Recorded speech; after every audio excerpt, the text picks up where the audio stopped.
Visit us at podlanderpresents.com to find information on all of our shows. Ooh, it fizzed.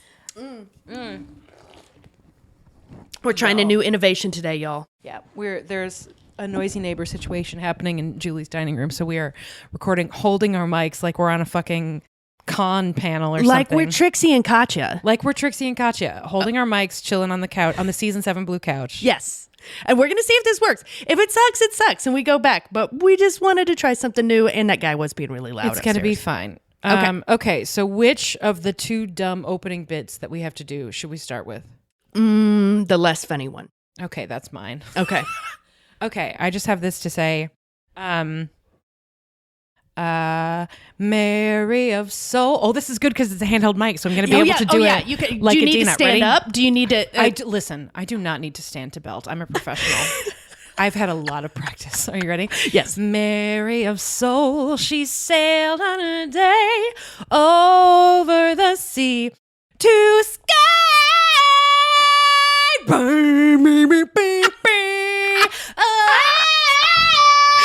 I gotta tell y'all that it's something to be right in front of it. That's amazing. Welcome to Podlander, Drunkcast, an Outlander podcast. I'm Allison. I'm Julie. We are talking about season 7, episode 10, which is season 7B, episode 2, basically, of Outlander. It is called Brotherly Love. And there's a lot of brotherly love in this episode. It's a good title. Mm-hmm. But first, we have to talk about one of the more absurd/cool, but mostly absurd title cards we've had in the history of the show. It was really long too. It was, and you know what? They did the fucking de-agifying. They did of the Liberty Bell. They did. They de-aged. There was a noted lack of crack. They de-aged the fucking Liberty Bell. And here's what I know about said Liberty Bell. Neil and I went to Philly for the first time together last year, like a year and a half ago, something like that. Sidebar question. How many times while you were there did you go, Motown, Philly, back again? More than once, less than 5. Great. That's the right number. We definitely, maybe more than 10 times went, Philadelphia freedom. Oh, that's good too. So that was in there. What about, now this is a story all about how my life got twisted, turned upside down, and I'd like to take a minute, just sit right there. I'll tell you how I became the wife of Lord John Grey. Beep, beep, beep.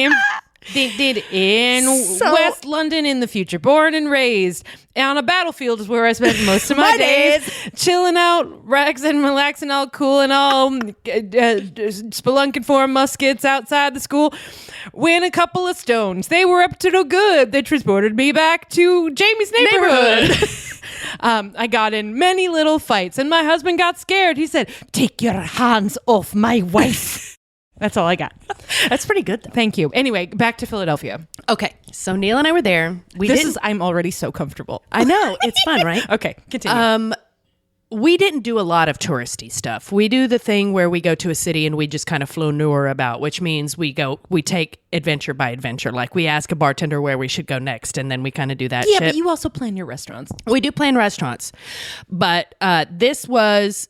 we knew we were going to have to go down there and at least see Ben Franklin's grave, because hat tip to a real old freak. Like, love you, Ben. You're the best. His grave site is worth it. It's got this hilarious poem on it. People throw pennies on it. Like, it's a whole big thing. But it's right around the corner from Liberty Hall where the Liberty Bell is. And the way they have the Liberty Bell set up is it is in this huge floor-to-ceiling window that faces out onto a major street in Philadelphia. So you can see the Liberty Bell through this window, and then around the corner is the line of chumps just waiting to get in to pay to see the fucking crack, because you can't see the crack from the back. And so Neil and I are standing there looking at the whole thing of all these people, and we're like, I'm not paying to see the crack. I can see the Liberty Bell just fine right here. So that's my story about the Liberty Bell. Well, this time they paid for us to not see the crack. They paid a special effects company for us to not see the crack. I honestly thought, well, I mean, we're going to get into details about the various storylines. I think, as with last week, with less recounting of the plot than we might normally do, because there is so much going on. This episode was crazy. Yeah, they really packed a lot of story. Because last one was a little bit more... let's get back into it. And this one is, you forgot. It was atmospheric. This one was plot. Yeah, you forgot about the plot in this bitch. You think we forgot that this is a twisty ass show. So many twists. Yeah, so I think we're gonna go storyline by storyline, and rather than recounting it, we'll talk about moments, thoughts, feelings, consult our shitty notes, and see what's up. As always, yeah, they're terrible. As some general overall thoughts, maybe to kick us off, I would say of all, better use of CGI in this episode because we have no de-aged Jenny. Thank God. Right. And old Philadelphia looks cool. It looks cool. It looks real cool. Outlander loves I'm going to pull up from what is obviously a location to a CGI'd vista. Mm-hmm. This one's cool. But it was a good one. Mm-hmm. And then the practical effects on the surgery were great. Oh my God. Just pulling the sausages straight out of his it was. Yeah. Oh my God. Even the practical effect of a fucking archbug digging his finger into Ian's axe wound. So the effects were good. Yes. I generally, the same director directed this episode and the last one. Okay. Did they start doing that last season or in season 6 where the directors would kind of direct 2 or 3 at a time? I'm not sure when they started doing it, but it is at the moment, it's a very typical TV thing. I like it because it keeps them together. And I'm assuming is a much easier shooting schedule too, right? Like you plan and execute episodes in blocks of 2 with one person in charge of both. Makes a lot of sense. The writer of this episode, his name is Luke Schellhaus. He is like an old, and by old timey, I mean going back to like 2000-ish. Writer on Outlander? No, the show was not TV writer. TV, and like this is somebody who wrote for Touched by an Angel. Oh, wow! Right? He wrote for Smallville. Okay. He's written for Law and Order. Yeah. That was our trivia team name once. That sound from Law and Order. It was great. The people we did trivia with who wrote their own, they just played the sound for us. It was great. Also, The Good Wife, which is like a serious show. Right? Neil like, loved really, that show. It's great. So he is Serious Business. And then the director is Stuart Svasund, who is who this is his first time directing for Outlander. But he's like a British TV mainstay. He's directed for a bunch of the big ones. All Creatures Great and Small, Grantchester, Death in Paradise. BT Dubs, anybody Witness. watching that All Creatures Great and Small, hit me up in the Slack because I fucking love that show so much. What a cozy watch. Buzz loves it. Vera, Shetland, like lots and lots of British TV. Missing, Hollyoaks, which is like a long time British soap. So he is a person who knows his way around a TV set. And I'll tell you what, I think with one exception, I know we disagree on one thing, but with one exception, I think he did a really good job. Yes. I think this episode was very well directed. And the sequence that I thought was garbage has Aquaman has like diving into and you can tell because that is included in the grief montage. It has pomade all over it. It has so much pomade all over it. We will get to it, but it was terrible. So out of line with anything else that we saw in that episode. Yeah. That or the previous one. Distracting. Yeah, that it sure seems takes me out. Kind of mustachy to me. Okay. All right. So which plot line do we discuss first? Let's start with the shortest but a very affecting one, which is Daddy Ian. Daddy Ian. God. Stephen Cree, here's to you. Yeah, Let's here's do a to little you, cheers. bud. Thank you so much for your time and effort on this show. You were always so entertaining to watch. Yep. You're subtle, good at your gig, dude. fun, and hot. Hot. Even with the white wig and the like very pale, my circulation's off makeup. Still got a little twinkle in his eye. Still had a twinkle. It's that twinkle. Right to the end. That hot twinkle. Ooh. There's the on your left thing. Oh yeah. Is a them as babies. Yes. Fighting. And that is a major leitmotif in the books. Is Jamie, like specifically with relation to Ian, Murtaugh, and Dougal, feeling the presence of people who were in one way or another his brothers, especially his brothers in like a battle setting, feeling their presence with him while he's doing difficult things. And it's like on repeated occasions, he will feel like Murtaugh on his right and Ian on his left and Dougal at his shoulder, even though Dougal tried to kill him like thrice. Many times. Speaking of the devil, and that was a complicated relationship for all kinds of reasons, mostly because sometimes men are just painfully insecure about their very handsome nephews. Right. But that inclusion of the two of them learning to fight. So cute. With Ian's dad. And we see the tiny babies. And we know that that's how long they've been friends. Yes. Like you can know that they've been friends for a long time when you see them as adults talk to each other. But for me, like I never really considered that they grew up together. And it's, they are like brothers. You can tell that they've had like a very important relationship independent of Ian's marriage to Jenny, just based on the way they interact. But it was nice to see that friendship honored as something separate from the fact that they are also brothers-in-law. Right. Because Ian had like the second to last thing he says is, oh God, it really got me. The second to last thing he says is to Jamie, and the last thing he says is Jenny's name. And those two things were related, but not inclusive. Yeah. Not a part of one thing. It wasn't all wrapped up in romantic love. There are other kinds of very valuable love. Which we see a lot of in this episode. We do. And they obviously both cherished him. And I'm sure that, like, in addition to mourning her husband, that Jenny is also mourning her brother's brother, you know? And that Jamie, in addition to mourning his brother, like, there's specifically a mention of Ian saying that they're brothers now after William dies, after his older brother dies, the one he got the little Sawney. Yeah. That Jamie is mourning not only the loss of this friend and brother, but also his very dear sister's husband, and like Captain Guilt just being like, no, I'll dig the grave myself. Yeah. I don't need help from any young whippersnappers. No, I got this. I still got it. Yeah. He invites Jenny to come with him. That's a nice moment. She's like, nah. I got too many things to do here. Maybe later, buddy. I'm a boss. I have many things to take care of. You don't understand. I run this house.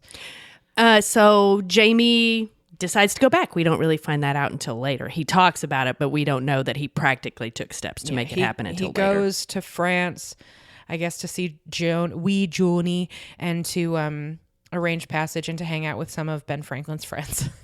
Well, we know what he's going to see there. And he writes a letter and says, hey, I'll be back. And gee, I wonder what happens to that. So it was all before the opening credits. Oh my God. But was he not on the boat?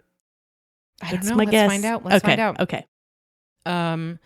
It was very effective. It was short. It was a beautiful goodbye to a beautiful character. It sucked, as losing people does. And you can tell that they're both wrecked, but also they don't have the luxury of being wrecked. They have to go on with their lives. I thought it was very effective. I thought Claire's conversation with Ian about it was very effective, and the reading of the letter about it was very effective. Oh, yeah. Just good. It was good. Yeah. Anyway, that's a wrap. Stephen Cree. Daddy Ian. We love you, baby. Unless in flashbacks in our old Tobias Menzies you are like now slot. officially a member of the We like to Tobias see a Menzies flashback section of our fandom, in that it's people where we're like, please bring them back at literally any time. Yeah, just a ghost. I don't give a fuck. Yeah, any context. It's Tobias. It's Stephen Cree. It's Lottie Verbeek, who we're we'll blessed get to. And it's Murtaugh.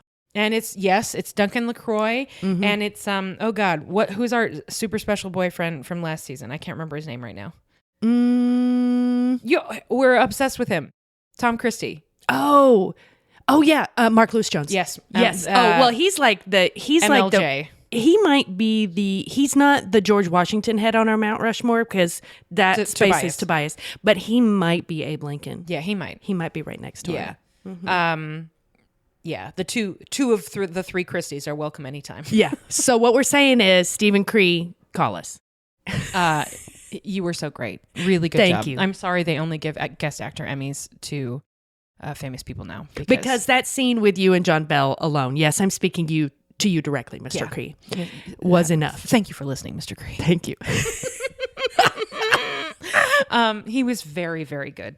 Like, really you know what? I was about to say it was really subtle, but it wasn't. It was understanding that his job as an actor in this episode and the previous one was just to take us out at our fucking knees. And that meant being really charming and looking very sick. Yeah. That's all he had to do, was be charming and like loving and look sick. Well, and if there's one thing he understands, it's how to take something out at the knee. Oh. Sorry. Go to jail. I will go to jail. Illegal. He was great. Yes. Cheers to Stephen Cree. Cheers to Stephen Cree. Once again, you're the shit. We'll miss you. So Jamie digs the grave, and then we're off to America. Now let's talk about the past storyline, because it feels like in any other episode, it would be this story, aspect of the story that would be like the batshit, let's save all our energy for talking about this, because a lot happens, even though it's basically just them standing around. It's kind of a bottle episode of a whole bunch of marbles getting dropped into the bottle. They're just in one room. We get just like two little instances of the apparently hugely divisive, but we are fully on board, Roger VO. I'm in it. I love it. Roger V. Whoa. V. Whoa. It's I think so it's funny. hilarious. It's really it's a breath of fresh air. And what it does is it kind of reinserts a modern like sensibility on this story that we're watching that we sometimes forget also includes like the 1960s. It's just this cool thematic thing that I think helps ground it all together. And his perspective is also ours, right? Because we're like, what the fuck? I particularly liked when she was like, does something trouble you, Mr. Mackenzie? And he's like, well, A of all, you're my many times great grandma. B of all, you've murdered like 5 dudes. And C of all, and then it cuts to his actual dialogue, my son was kidnapped.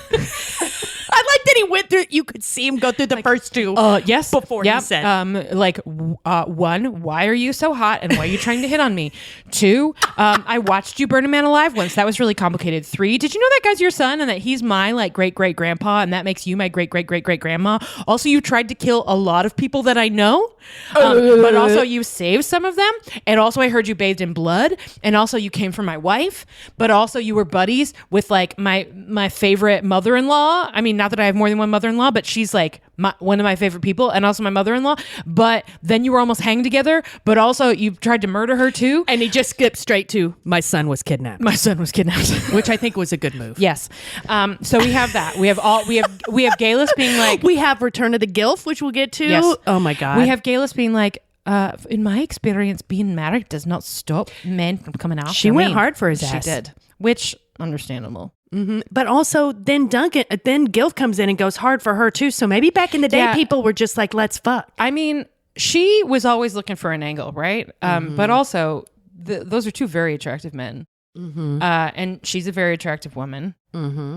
And she's always looking for a man to marry and then murder. Mm-hmm. Like, she's got to have that banked for the stones for the next trip. It's important. She's Scotland. She's got a list and she's checking it twice. Yeah. She's going to find out who is naughty or who is also naughty. I don't know. In my experience, it does not take men much. Anyway, so she comes on to Roger and he is totally freaked. Yeah. And then he goes like full CSI Roger and he's looking around her study. He picks up the ill wish, like nice callback to season 1. And he's like, I heard it from a friend, Rob Cameron. And she's like, I don't know who you're talking about. That name. Mm-hmm. I don't know her. Yeah. So he's like, maybe, I don't think she does. What's going on? Meanwhile, Buck is like, don't mind me. I'm just having a heart attack. I'm just over here not feeling so good. Yeah, don't mind me. And then Roger in his mind is like, also don't mind me not telling you that this is your mother. Yeah, that's a save it for the bus conversation. Yeah. He's like, hey, I just want to put you on for the bus. I just want to put you on your guard. So she has killed 5 husbands and I once watched her burn a man alive. Just FYI. So let's be wary. Be cool, and Buck man, is like, cool. I'm sorry, what? He's like, no, be cool. Be cool, man. Look around. Also, maybe I'll tell you later that that's your mommy. Maybe. Let's find out. I don't know after the truth bomb that comes here. I know.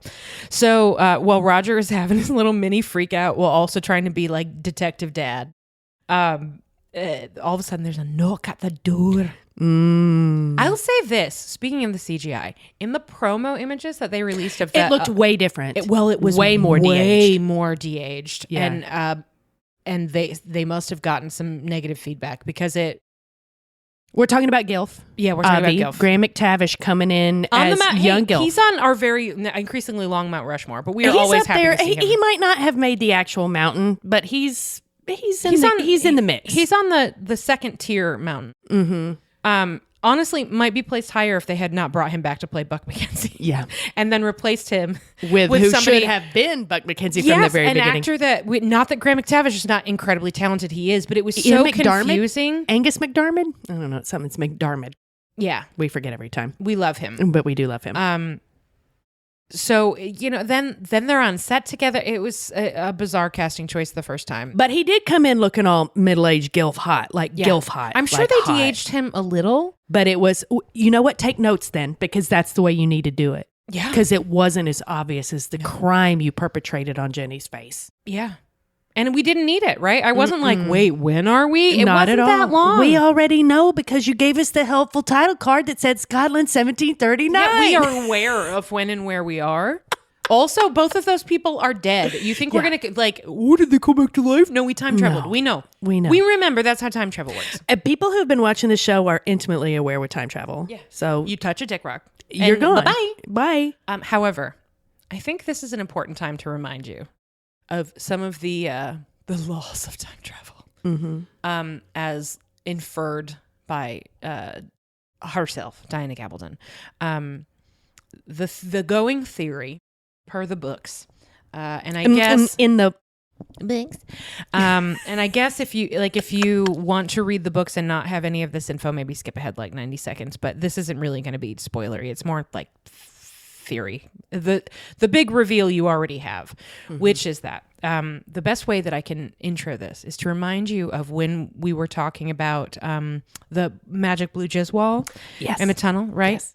That in the books, Claire and Roger theorize that the Loch Ness Monster is an aquatic dinosaur that accidentally swam through where one of these time travel membranes is, because the dick rocks are not actually the time travel devices. They are marking places where that exists, and somehow maybe are channeled into them, and that's why touching them will right. So this show is batshit. I know. So what we learn here when Dougal comes in and is like, I hear you're looking for a fairy, man. Look at these charms I got in a cards game. I'm always gambling. Just wait. It's never going to bite me in the ass at all. It will never be a problem. Life is going great for me. He hands over oldsy timesy British dog tags. Right. And Roger's like, wait, I know what these are. So First I'm reminding you that apparently the stones mark places of magic blue jizz wall. Second, did his father fly into it? Mm-hmm. Oh my God. Is there going to be an airplane? Oh, I don't know. My God. I truly don't know. That would make so much sense with all the plane imagery from so many years with the kids and the planes and everything. Oh my God, please let there be a plane. And also, if there's a plane, that takes away 2 boat times. Anytime there's a plane, it's minus 2 boat. Oh my God. Roger just does repairs on a World War I era biplane. Minus 2 boat. And just plane flies. 1 minus 2 boat. Yeah, So what they are suggesting I'm dying. is Roger's dad got in a plane, flew off for some kind of mission, never returned, body was never recovered. I don't think they say whether or not the plane was recovered, but his body was never recovered. So the implication being that he was flying his little plane, and because he got Loch Ness, one of these time travel, he Loch Ness monstered himself. he Jurassic Worlded right on through. Oh my God. And there is Galus talk that is in Roger's very convenient and also inopportune book of little info nugs for time travelers. That he just carries around like an idiot. Yeah, like a big dum-dum. Just don't mind that. I'm going to leave it open on my desk. What's the worst that could happen? Somebody would you like a Gould musket ball? Somebody who doesn't understand time travel. Yes. Hilariously. Roger, get it together. Galus thought you could steer. Right. She thought that if you had the right combination of jewels or a sacrifice or whatever, then you could have more control over where you landed. But Claire, and I don't remember if this is discussed on the show, but Claire's working theory that she discusses with people at other times is that maybe who you're being steered to is someone you have a connection with.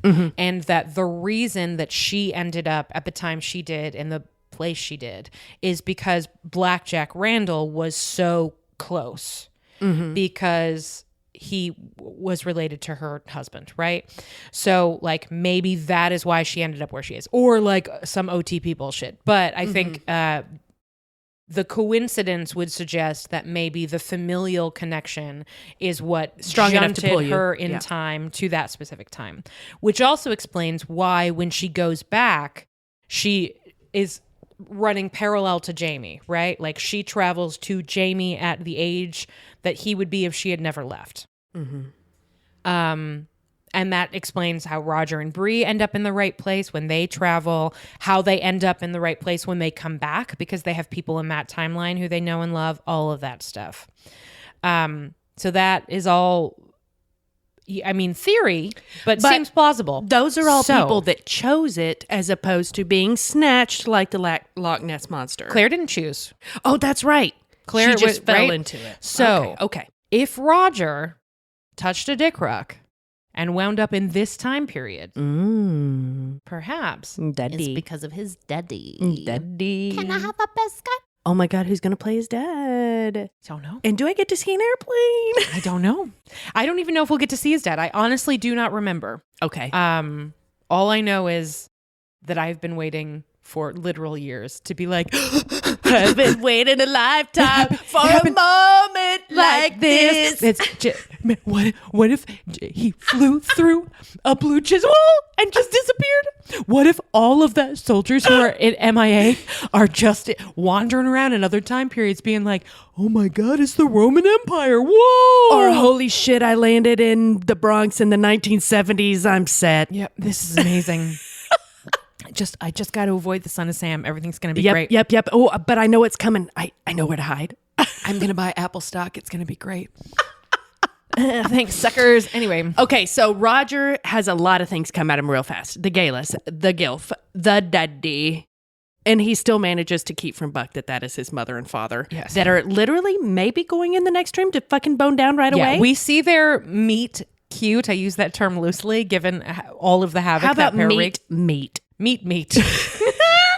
But you could see Galus being like, who's this guy? This strapping gentleman. And Gilf is like, why, hello, ma'am. Would you show me your wares? Yeah, perhaps you should show me your wares. And she's like, oh, I think I will. Why? Scotland. It's great. So Buck could be actually getting made in the room next to where he's sitting right now. Yeah, and it's a good thing that Roger isn't like, listen, Dougal, I wouldn't, man, because then he would just blink right out of existence. And it would be a fucking Back to the Future situation. Like, imagine being like, oh, wow, my great grandmother and my great grandfather are about to start my bloodline. Oh, it's the first time they ever met. They're straight hoes. Baby. All right. Okay, so that's our anything else for Roger. I think we're okay on that because we're very clear about. I'm just really enjoying Richard Rankin in this storyline. He was great in this episode, and I know we are on the same page here. We are firmly pro Roger VO. I love it. The VWO. I'm into it. It's very fun. Because it really does just liven it up. It does. And it reinforces how nuts this stuff is. Yes, this show is fucking bonkers. And if you can't see past your own nose to understand that this is a stupid time travel show, get on. You know what it reminds me of? It reminds me of in season 2 when Claire says, I closed my eyes and thought of England. Yes. Right? Yes. Just a little bit of iconic humor and self-awareness. Yes. Yeah. Okay, so those were all past tense. Pro Roger VO. Whereas here, this, I really like that it's in the present tense, which is what's new. Mm-hmm.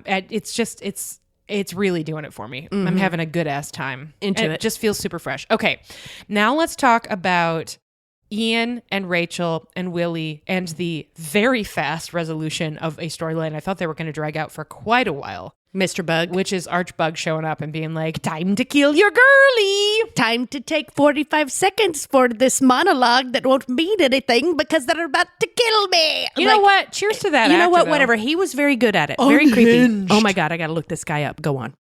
He was making up for the complete lack of bugs. I have one question about this storyline. Yes, hit me. And that is, it is mentioned But I feel like Rachel didn't really care enough about Rollo going missing at first. Like, it really felt like she and Willie sitting in the sitting room, like she had kind of been like, oh, well, I guess I can't find the dog. No. Like, I think that might be just a script problem, because as soon as they start talking about it, it's obvious that she is very distressed. Right. And that like, Willie is where like, would he go? God. You just really love that fucking guy, don't you? Can we just make out just a little bit? But look at, I'm right here and I'm look so handsome. Look how handsome I am. Look at my jabbit. Look at. I'm such a snap. What? Why? Wrong time, baby. But Rachel is first very excited because Rollo takes off running, and like that she can knows. only mean one thing. She knows. But then both of them just don't look around enough, I guess. Like, where the fuck does Ian go? Maybe this is not a Rachel problem. This is an Ian problem. Why isn't he just like, I think I hear a market. I wonder if she's over there.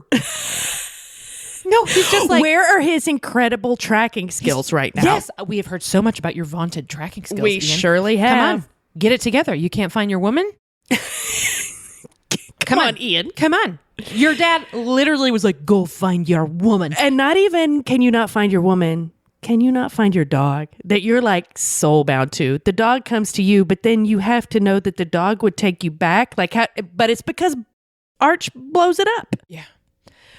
Anyway, I really liked the lead in to the Arch fight, because it was nice seeing Rachel do something that is so consistent with her character, which is to attempt to emotionally reason with this person, being like, I do not advocate self-harm, but if you're going to do that, why would you like put a black mark on your soul and take me with you? I haven't done anything to you. Like, really trying to talk sense to this person who is actively harming her. Mm-hmm. Like, it's very in keep, like, because Rachel is genuinely invested. Hugh Ross. Good job. Genuinely invested in the well-being of other people's souls. Right. As a Quaker. In an entirely non-hypocritical way, right? Mm-hmm. Like, she is not interested in judgment or like sin as a like a tool to punish people. She just wants everyone to have the best chance to experience a pleasant afterlife. She wants people to be good for the betterment of society, as well as the maintenance of their own souls. And that does not mean good with a capital G, like mind your manners. This is like to be a purely good person. And she also recognizes that that is a complicated issue, and that what is right is not always clear. Mm-hmm. But she's a pacifist right to the end. Like, I mean, she doesn't die, right to Bug's end, right, where she says, Ian, don't kill him. Right? Like, this man is actively threatening to kill her. She's like, don't kill him. She says that out loud. And Ian is like, but you don't understand. My uncle's a serial killer. I think that's also because Arch came in so hot on her, like, he killed my wife. And Rachel has that cognitive dissonance right away of, how can somebody I love have killed somebody? Like, obviously she knows. And this leads into the wolf monologue later about, yeah, you're my wolf. Like, I can't stop the fact that you're a killer. You're a killer. But you're not an amoral person. Exactly. You're not killing out of you don't have a plan to kill. You're not premeditating killing. You're not like trying to do this. This is just something you get put in these, kind of like Jamie a little bit. I mean, he does have a couple of premeditated ones, but most of his... Yeah, there is Jamie the serial killer. Yeah, but most of his kills, most of his body count is like on the battlefield. He does murder the murder turtle. He That's does straight up murder. He did plan that one. He was sitting there in the dark with the glowing coal of a cigarette. But she learns in that moment right before Arch molests her that Ian killed his wife. And she at first doesn't believe it, and then realizes, oh, well, he wouldn't do it on purpose. I think that she must get some detail from him off screen, because she seems to know exactly what it was. Or maybe Ian told her and we just don't remember. Yeah. One of the things she knows. He did tell her about him. Maybe? Like on that walk? No, remember? He didn't. He said that he was afraid that if she loved him, she would die. Oh, okay. But without going into details, because that's one of the things that comes up in this. Thanks, right? dudes. Well, because she probably assumed he was talking about having babies, which could also back then? kill you. Just kill. I mean, still could today. Yeah. Mm-hmm. Cheers. I want another beer. Oh my God, it's a Get Another Beer episode. Yes, it is. Wow. That's okay. Hold on. You go, I'll stay and talk about some things. I'm going to. Okay, so I'm going to bring up poor Willie because, man, William spends this whole episode being like, Rachel, I think you're pretty. Rachel, do you want to make out, Rachel? And she's just like having a conversation with him, and he's like, yep, but what if we flirted? And she's just having a conversation, and he's flirting, and he's got it really bad, obvi. And that's rough. That's rough because then he has to swoop in and save the day, and not only save the woman he loves, but also save her main squeeze, who he is also connected with by like the bonds of life saving, right? And by the bonds of, in the books, having fallen into a privy. And he doesn't know the other bond, right? Like he knows that that James Fraser is important to his daddy. But he doesn't know. He doesn't know that James Fraser is his daddy. He does not know that James Fraser is his daddy, and that thus Ian Murray is his cousin. So yeah, he has to swoop in and save the day, even though he's really got the hots for Rachel, but he's not going to let Ian die, obviously. No. And he knows that she really loves Ian. And then he does a very Lord John thing where he's like, you got to go. Take him to Claire because Archbug tomahawked his arm and then stuck his finger inside it. And people don't wash their hands in these days. Oh no! So you gotta take him to Claire right now, and she's gonna pour some rubbing alcohol straight in there. Cognac. Yeah, just like right in the arm. Mm-hmm. But they won't arrest me. They're not gonna arrest me for this dead body. So off you go. Go have a smooshy conversation about love. I'll just be here having murdered a man. It's fine. It's my birthright. And that's a wrap on Archbug. Hugh Ross, was that his name? Yeah. Good job, man. You know what? He was creepy as fuck. Yeah. I know that back in the day, like on the Ridge, when you were like, where are the bugs? Where are the bugs? I think they were trying to keep them kind of hidden before this plot line. That's what it feels like, visually speaking. I mean, and also there's a lot of plot to get through and they can't do everything. So right. I empathize with the fandom who were bummed about the lack of bugs, but I do feel like they managed to get through this plot line anyway. Yeah. All right, Archbug. That leaves Deuces, weirdo. Wolf conversation, which we've already mentioned, which I thought was great. A thing we said we were watching was, can you think of a more romantic thing for Rachel to say to Ian than, you're just like your dog? No. And then you see Ian go, does that mean I'm a good boy? Am I a good boy? oh my God, I'm a good boy. It's very sweet. I will sleep at your feet.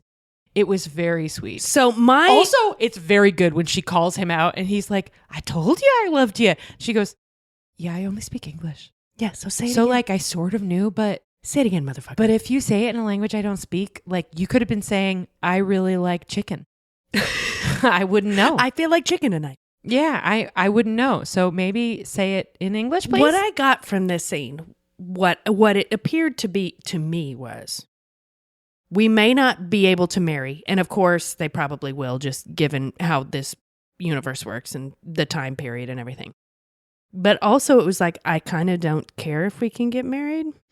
I liked that Ian was so straightforward. Like, this is a thing that makes it clear to me that they are a good match for a lot of reasons. There's obviously the physical chemistry, but Ian says, I will absolutely become a Quaker for you, but I won't believe it in my heart. And I don't think you would want me to say words I don't mean.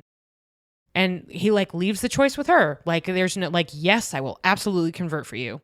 However, I don't feel it. And that's not going to be something that I feel or believe.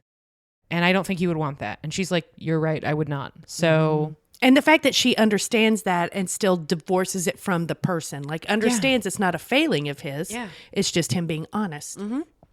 And that's the foundation of a lasting relationship. You might say very Jamie and Claire, right? Yes. It's very, in a completely different level, a much subtler level.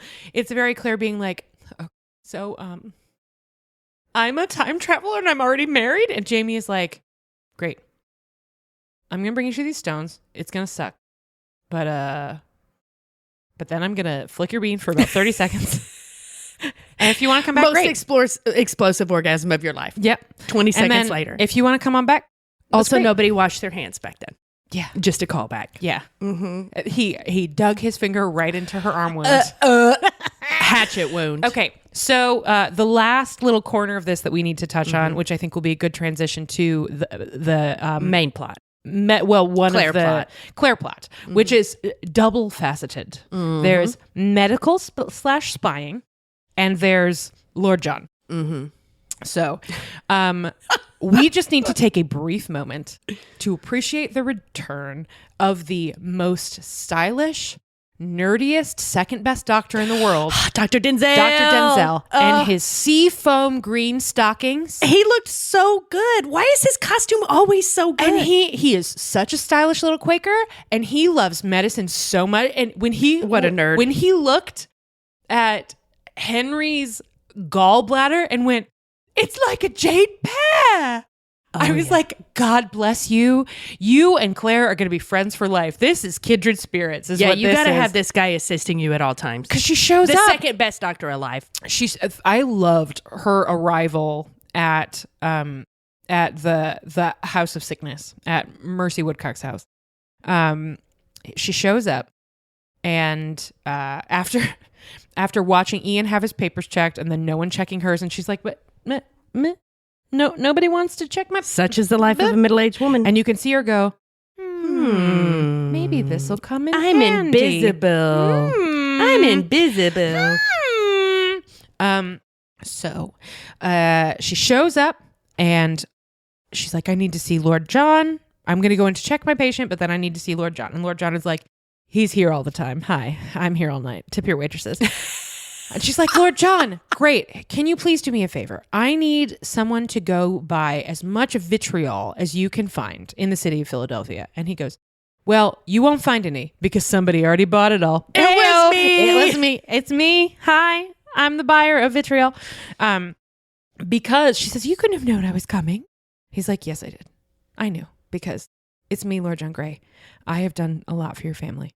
You have done almost nothing for me except for save my life that one time. You did save my life. But I mean, that's a lot. But I love your husband and I love you, which is really saying something because I love your husband. Like really. And you are essentially my romantic rival, even though Jamie doesn't swing that way, but he loves me too. Mm-hmm. So like, I should hate you, but instead I love you a lot.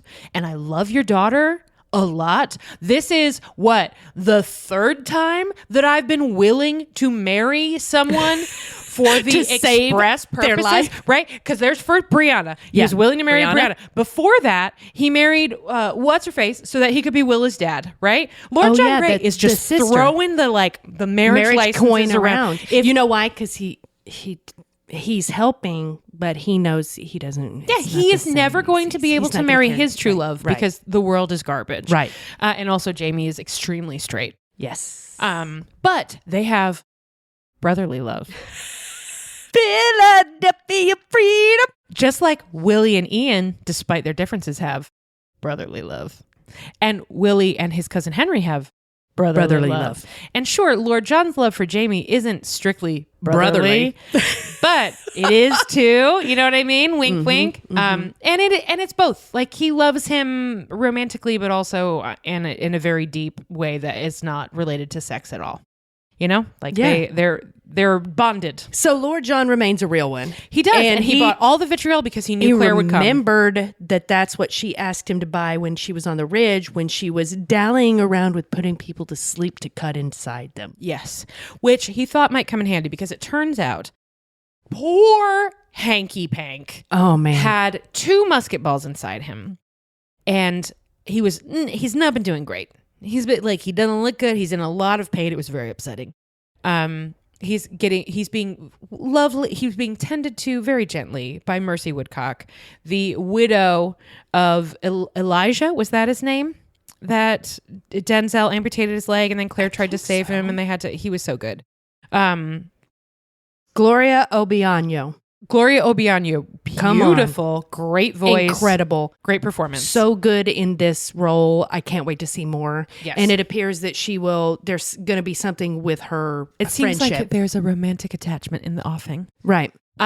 And Lord John, that's another thing that Lord John is doing. Lord John has resigned his commission, but is wearing his uniform at all times specifically to protect Mercy Woodcock, who was for liberty, and then Philadelphia fell into the hands of the Redcoats, but she was staying to take care of Henry. Mm-hmm. So he just hangs out there. Once again, a real one. In one of those coats. He's just a real one. He never says shit about her being black. There's he's a real one. Yeah, he's a real one.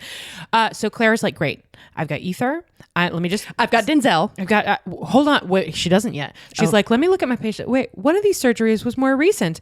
And Lord John is like, yeah. So William found a guy who's buddies. He's buddies with, and apparently you're buddies with him too, Dr. Hunter. And she goes, Dr. Denzel Hunter? Why? And Allison and I are both like, yay! And then they're strolling around talking about science and stuff. And there's that beautiful costume. And Denzel managed to, apparently this was very difficult, get one of the musket balls out, but he couldn't find the other one. And Claire's like, well, then we'll just have to cut him open. And he's like, wait, what? I'm sorry. What? I have never done this before. Are you saying it can be done? He'll die. He'll go into shock and die. Are you saying he can live? He's very excited about surgery. So when they're doing the surgery, Mercy is administering the ether and is like, he's not fucking dying on my watch. I got this. Right? Claire's like, yeah, I like her. I like her speed. But watching Denzel be like, oh my God. Look at this cool shit. It's like a jade pad. The photography of the pulling out of the intestines is very good. Hilarious. I'm about to use the word visceral because it's like sausages are just being pulled out of his body, and you can see Lord John in the corner like, no. It's very relatable. He's got to turn away. He's like, yeah, he can't take it. But whereas Mercy is just like doing her shit. Whatever. And Denzel's like, it's like a jade pear. I feel like that's going to be one of the things I'm going to say throughout this season. Something cool's happened. I'm going to go, it's like a jade pear. Mercy's over there holding something. She's like, do you hear this? Excuse me, do you hear this? And somewhere deep down you can hear, hey, Claire, look at here. I came back. I'm always going to be here. Oh, boy. Don't ever forget that I exist. So she finds the musket ball in his intestine, and the musket ball was hot enough that it cauterized the intestine from the inside. That's crazy. So and you can tell that she and Denzel are both like, this is so dope. So she says that she's going to cut out the bad tissue and stitch his intestine back together, and everybody is on board. And Henry survives. And Rachel is glad, and Willie is glad. Everybody's glad. He's not going to die. Lord John is like, I always knew she would. You don't understand. This woman, I don't actually know that she's a time traveler, but I totally know she's a time traveler. Yeah, there is something. I know that there's a something.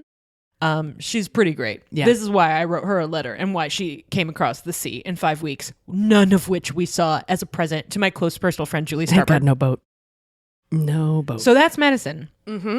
Meanwhile, Mercy comes in post-medicine and is obviously upset. She doesn't realize Claire's in the room. Claire's like, hey, what's the matter? She's Mercy's like, well, here's the thing. So I'm a spy. And my point of contact just got arrested and they've been following me and I don't know what to do. And Claire's like, well, I got it. Listen, it's a plot point throughout this whole series that I'm a bad liar, but... I'm going to give it a go again. 57th time's the charm. Yeah, why not? And honestly, I think it's because she realized as a middle-aged white woman in that time she was invisible. I mean, it was all of the white women were invisible. And so was Mercy, right? That's why Mercy was doing it. But they caught her point of contact. All women. And then started following her. So Claire, her first pass at being a big old liar, pants on fire, seems to go pretty well because this is her strategy.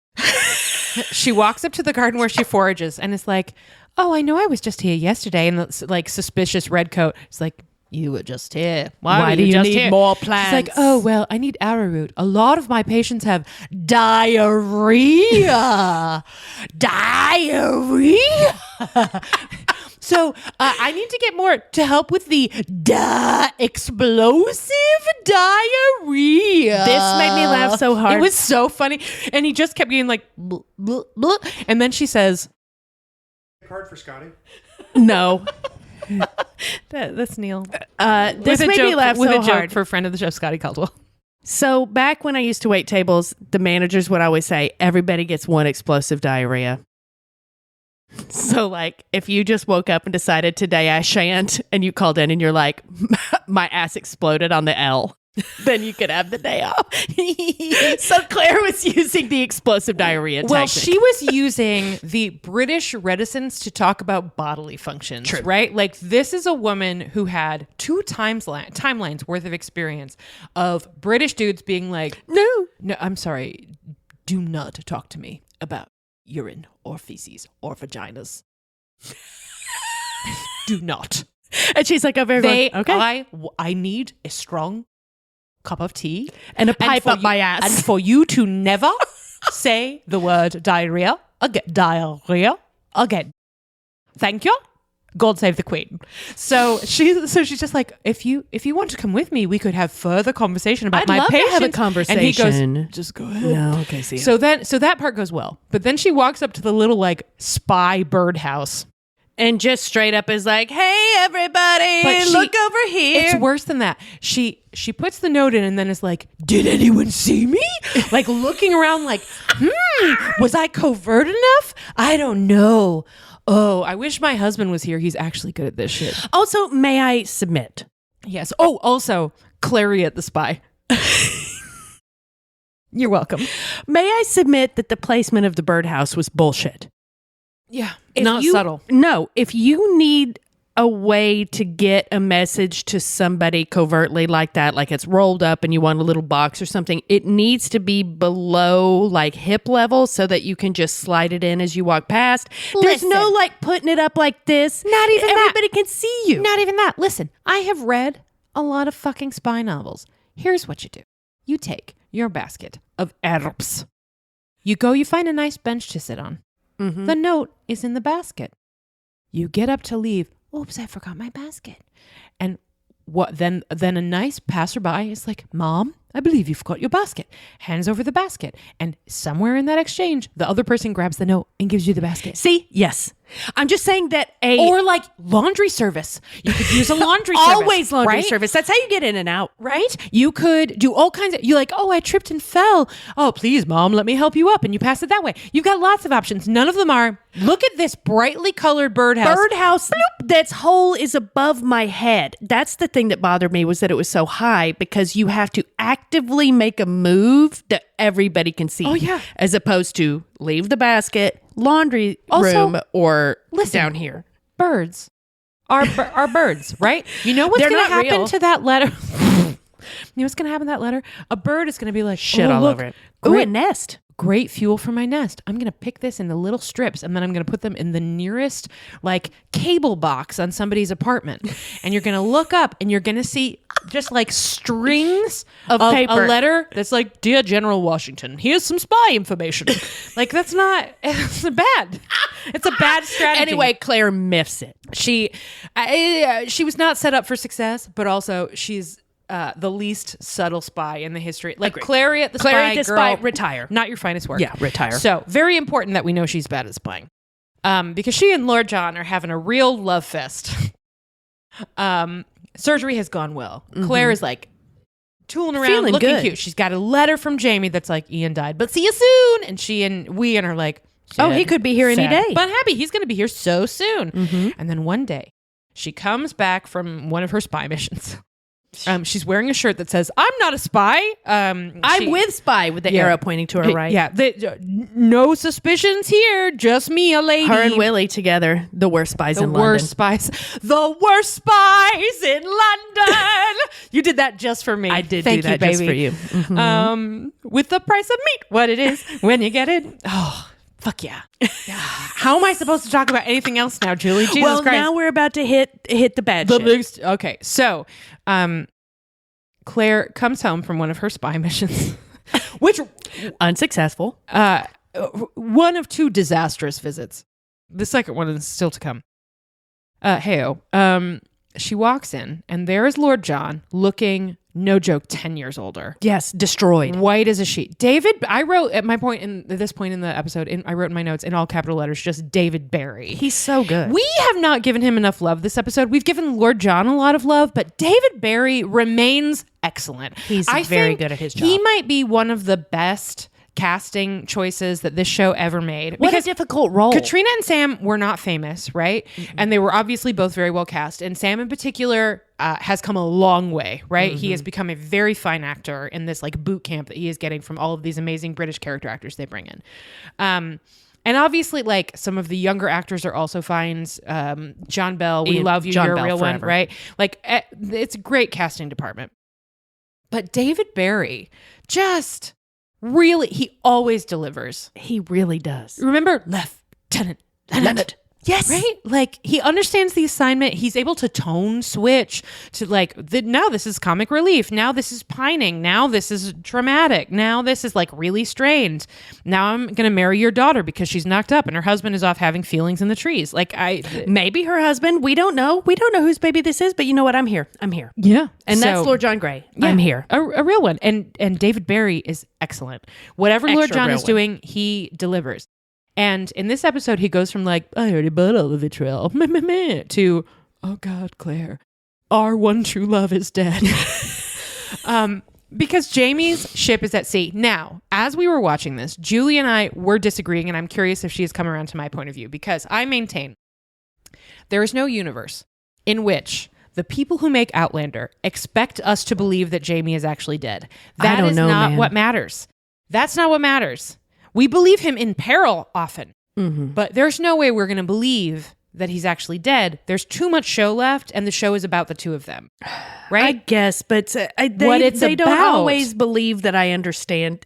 Sometimes it feels like they're trying to force shit. Well, right? but this is what I think is the difference between this sequence and the one that comes right after it, right? Which we will have words on. Here, this is, to my point of view, good direction, because she comes in. She does not believe it, but something about Lord John's face and the fucking proof and the memory of previously experienced shipwrecks, which they have more than one, right? She, like you, hates a boat. She hates a fucking boat. She has watched a lot of people die on fucking boats. Yeah. It is not great. She does not love a boat. So we're watching and like experiencing it from her perspective. The sound gets muted. The camera gets kind of wiggly. There was a shot I really loved where he's holding out arm. Yes, he's holding up the charter where she can see that James Fraser Esquire like signed that he was going to be on the ship, but she's focusing on the gold braid on his sleeve.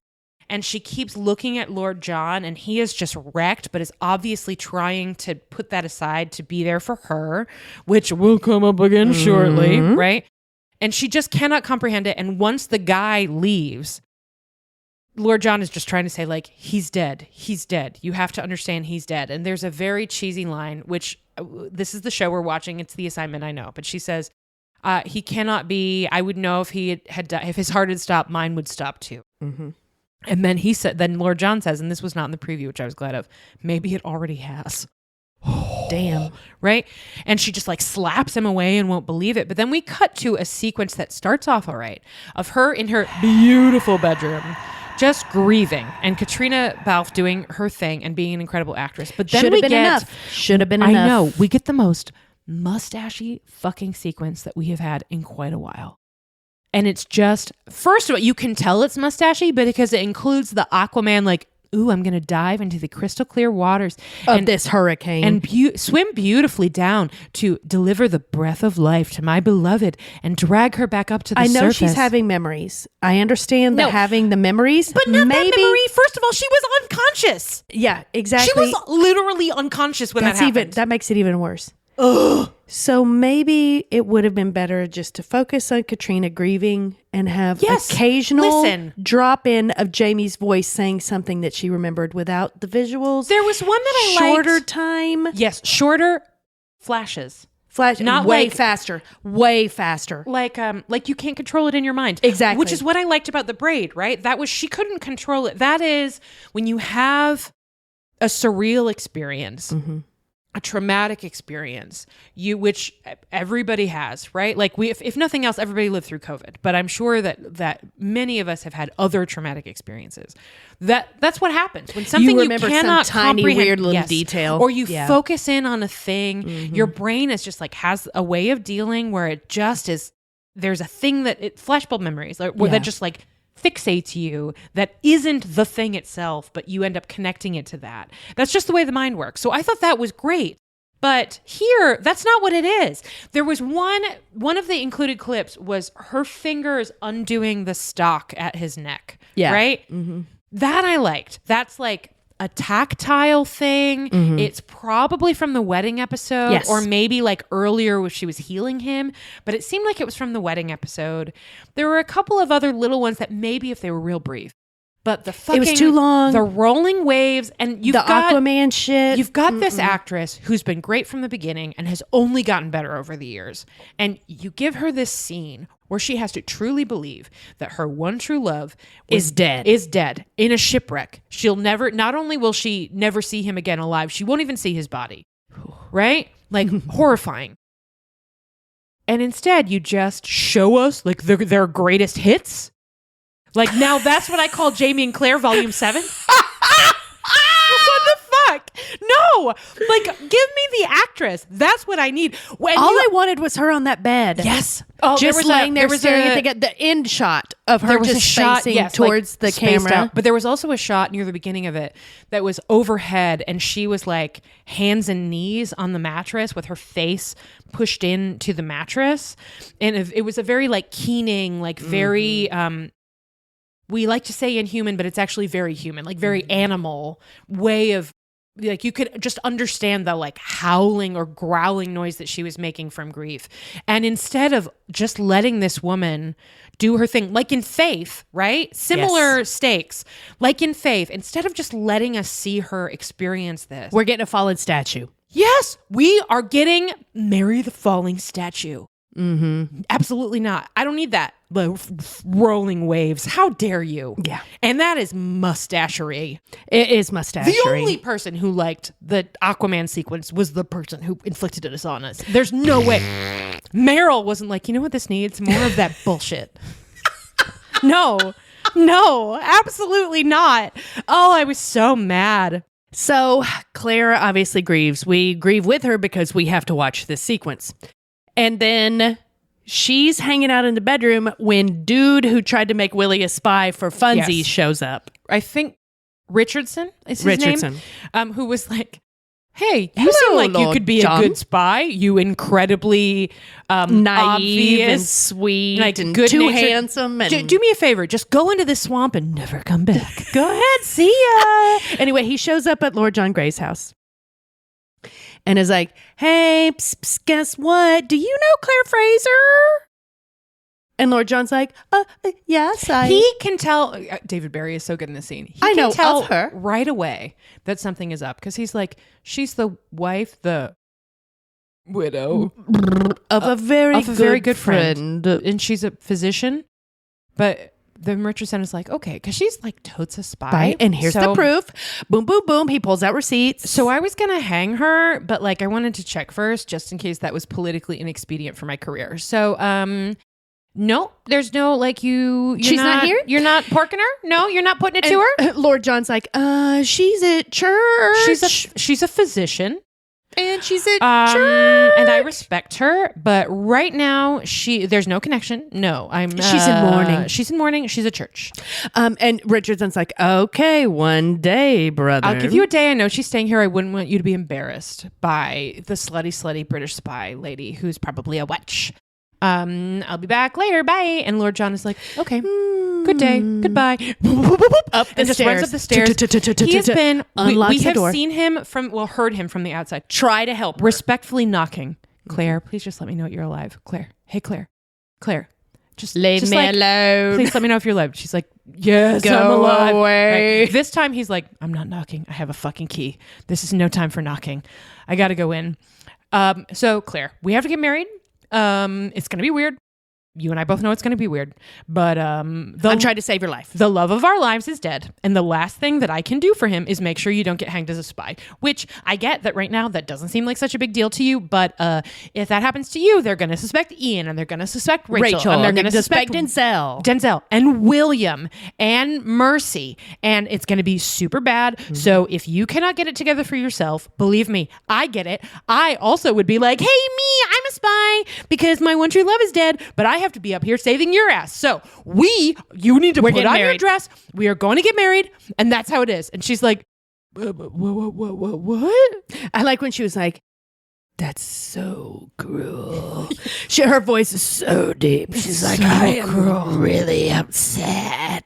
And you can tell that she's like, absolutely not. Until he's like, okay, yeah, but what about all of the people that you love? What about Jamie? Ian, Mercy? They're all gonna. You're really cool with that? Like they're gonna hang Rollo. Okay, come on. They will. They will leave no stone unturned. Absolutely. And she's like, okay. Oh God. So they're definitely getting hitched.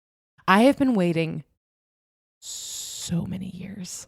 I knew that there was some kind of storyline where they had It's time for me to open my second beer. Hold, please. I got to put my microphone on my armpit. I have known for many years that there was something that happened where they had to get together in some way. I didn't realize that. I'm talking into my armpit right now. I knew. In fact, I know, and I don't. Oh, don't worry about it. I don't know if it was because it was spoiled for me. Just wipe it in. Okay. I'm dabbing. Dab. I just dabbed. Listeners, it's an oral medium. Julie just dabbed. I knew that there was some kind of relationship that they have, just based on context clues, other things we've talked about, all this shit. I didn't know that marriage would necessarily be a part of it, but I understand how it would have to be. Well, because Clariot the spy she was a bad recruit. If Richardson really wanted to be like, hey, bring all the worst spies to me, he should have gone for her in the first place. Oh my God. Bless her heart. She was really bad at it. You know what? She was great at it when she was talking about diarrhea, and then it was downhill from there. Yeah. She's really good at surgery. Just don't make her be a spy. You know what? Her spydom had a case of the runs. Her spydom needs the day off. I'm sorry. I shat my pants on the red line. That's her spydom. It happens. So that is where we leave them. Okay. It appeared on the next time on that we're coming up on something even more crazy than this episode. This episode was one of those crazy plot episodes, but nothing. I seriously cannot believe that they just threw Archbug on top of one of the big twists in the series. Like Claire is a spy and she gets caught immediately, so Lord John has to marry her like 2 days after Jamie is presumed dead at sea. Is like a very major book moment. And I cannot believe that into that they were like, okay, so we've got Lord John has to marry Claire because Jamie's in a shipwreck. And we've got Archbug out there hanging out. No, hold on. Or forget Archbug. Because I think in the book that happens later. Forget Archbug. We've got Lord John, Claire, Jamie, shipwreck, musket ball, Jade Pear, right? We've also got Roger being like, wow, what the fuck? You're my great-great-grandma. My son is missing. My dad's here. You're like fucking my great-great-great-great-grandpa. It's happening right now. And also your son is maybe currently dying of a heart attack. Right here? Right? This episode is both those things. On top of it, they were like, what if Archbug tries to kill Rachel in a barn? Well, there's nothing that Outlander has proven to us yet that isn't like, can they take more? Can they take more ridiculousness? Yes. They can. Yes. There's always room. You just have to breathe. and think of England. Just think of England. I honestly, the terrible sequence aside, which it was bad. It was bad and it was insulting to a very skilled performer who has proven herself more than capable of carrying a moment like that. She could have just done it. Why on earth? Mm-hmm. Why do you need to do that? No, you don't need to. Much simpler. I understand wanting to show like memories flashing through her mind. Much simpler. Would have been way more effective. 3 memories alone, 0.7 seconds per memory, and they all have to be tactile. Like you were saying, it has to be her touching something, adjusting like his cuff, adjusting his hair, done. And sex is obviously a huge part of their relationship. So I don't mind one of them being, I think one of them was like chest rubbery. Great. Right? But that's tactile, fine. once again, tactile, like I feel his chest. The neck kerchief, but also like not under the water when she wasn't even there. Hand surgery or or any number of the tactile, right? Mm-hmm. Absolutely. So we have fucking 7 seasons of this. There are so many memories to choose from. Why do you go with Claire unconscious, not being able to form the memory? And then you know what? Maybe I don't mind. No, I still mind, but I mind less the inclusion of like her on the beach and him waking her up, because that is both shipwreck related and tactile, right? Sand and sun and somebody leaning over you, like that would be acceptable. Wouldn't be my choice, but it would be acceptable. But not under the water where she doesn't remember anything. She doesn't remember that shit. The like rolling waves. No. If it was going to be that, do like Elijah Pound. Yes. Elias Pound. Elias, thank you. Doomface. Do something where she has a connection to a boat, or maybe like a side shot of her putting a acupuncture needle in Jamie's forehead. Yes, and that's a good tactile one. Because turtle soup, baby. Yes. Okay, turtle soup. Right? But also we have shorter. All of the ridge shit, like there's so much. Face. She show her face. Had dose babies, right? Like that's tactile memory. Where'd you get the red hair? Right? There's all like building the cottage and then the big house. There's all those panes of glass. There was that delivery of all the glass that day when the Glaziers threw a fucking kegger in their front yard. There's a lot. There are a lot of things to choose from. No, don't give us Aquaman. And what you're choosing, just choose less. Let Katrina win her fucking Emmy. It's not going to happen. But give her a fighting chance. Like, she deserves it. She deserves the recognition. She deserves the celebration. And it's not going to happen if you don't just let her cook. This woman knows what she is about. We are in season 7B. 7B. It is way past time for you to just let this woman be fucking incredible, which she is. Like she and David Barry were so good together, and then they had to go and like just have a big old explosive diarrhea on it. Yeah, they did. Like all of Claire's patients. It was explosive diarrhea. That sequence needed some arrowroot.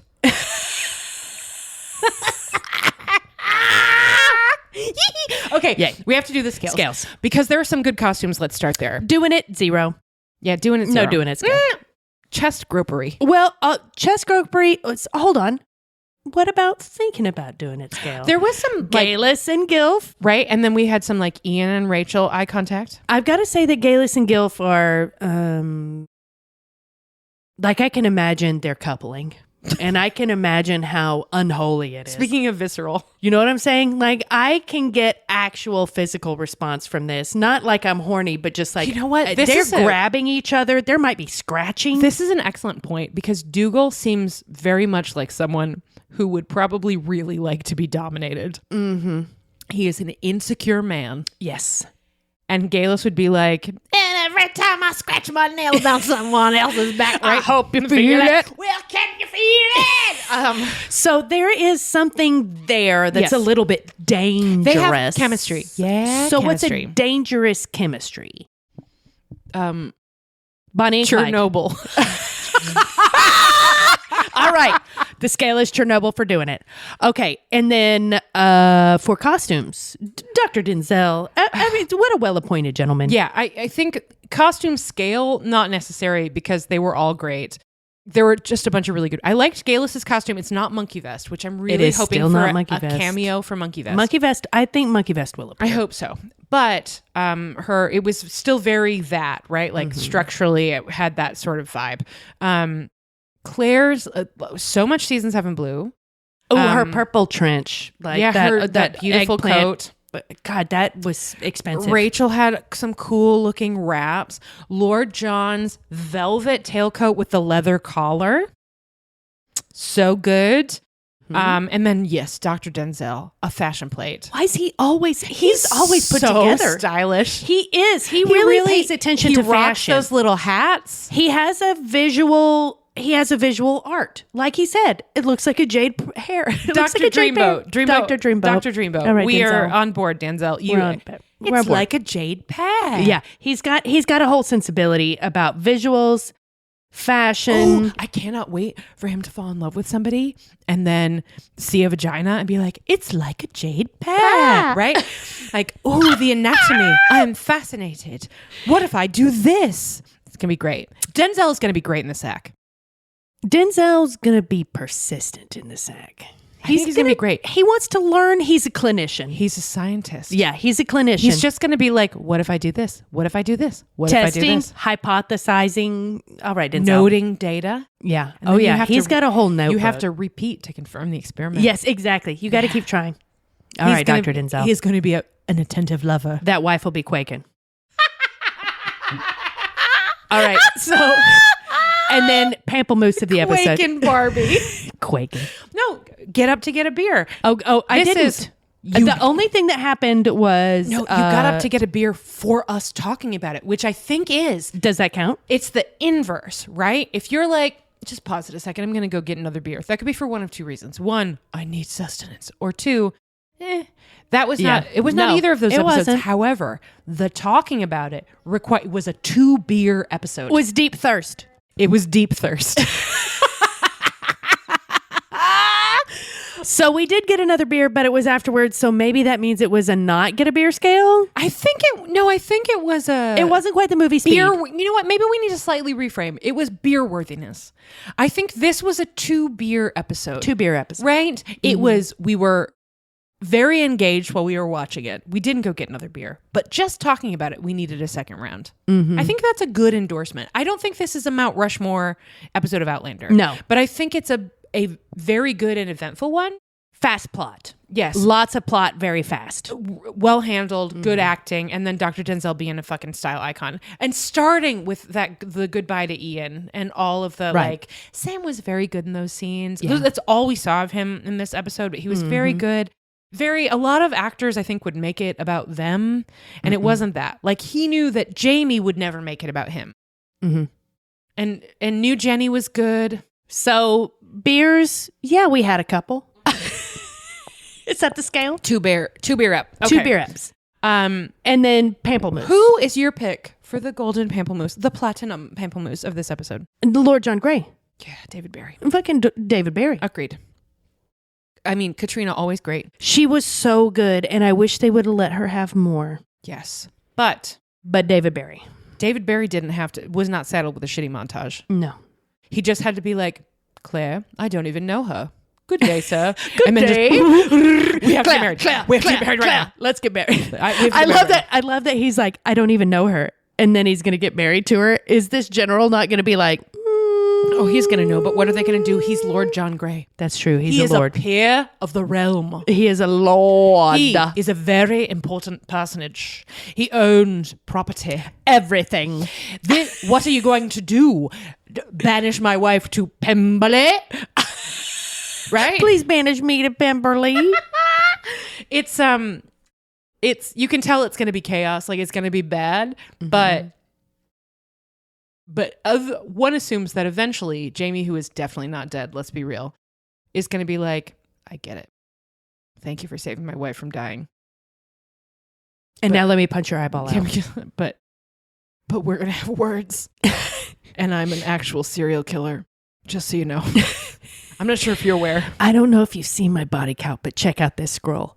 And then he pulls it out of his pocket and goes, and it rolls all the way down to the ground. And Lord John is like, and then he's looking at it. He's like, wait, I forgot one. And he just writes murder house at the bottom. I forgot murder house. Oh, I forgot this one. Maybe that's why Jamie was so insistent on digging the graves, because he's had so much practice. He's like, I'm just so much faster at it and they'll just get in my way. Jenny, I'm going to dig this grave. But if we need to, instead, we could just get a cask of creme de menthe and put Ian in that. And you can just see her face going, what? So yeah, I think this was a good episode. Yep. Except for that sequence. That sequence. Listen, we're going to be mad about that sequence next week. That sequence is going to figure prominently in the live show. Ooh, should we mention that? When is the live show? February, right? After the season is over, we will be at the Oasis. Let me check this date. I know it's in February. But it was the same sequence that we hated the first fucking time on the boat. So why did we have to be treated to it again? I guess is our question. So it looks like we are tentatively scheduling the season 7B, or frankly, season 7. I guess we already did it for 7A, didn't we? 7B. For February the 8th, 2025. That's tentative, but probably real. You will definitely hear us talk about it. That on February 8th, 2025, at least one thing to look forward to in 2025.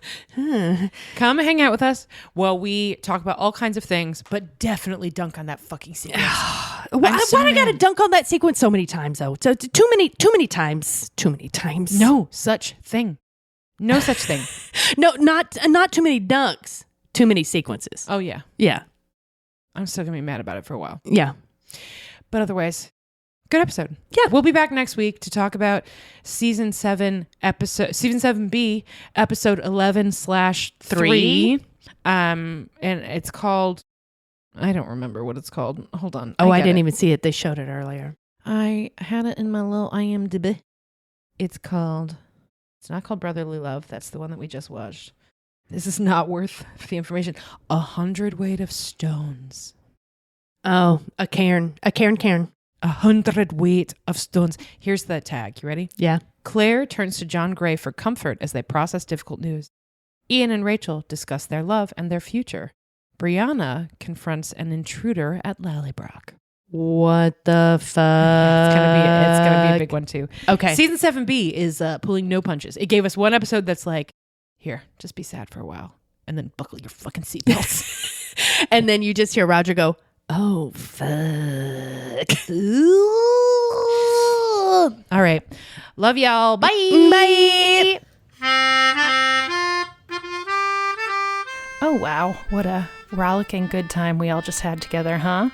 Allison here, recording the outro by myself so I can say whatever I want. Julie can't stop me.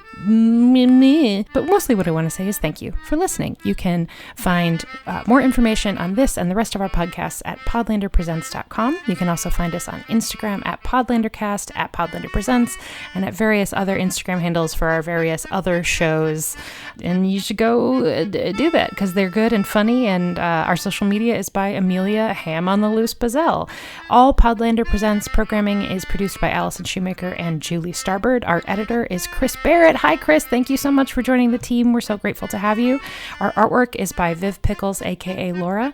And we are, as always, eternally grateful to our Drunk Slack moderators, particularly Moderator-in-Chief, Jetta Polkowski. You can support the show by going to patreon.com/PodlanderDrunkcast, where you can find all kinds of cool stuff, including our mostly weekly live watches, where we watch the episode right before we record, and you can watch along with us, as well as early access to episodes, some bonus content, and other fun things. Again, that's patreon.com/PodlanderDrunkcast. You can also support us by leaving a review wherever it is that you get your fine podcasts, Spotify, Apple, wherever. Just give us a little review, and we will be so grateful to you.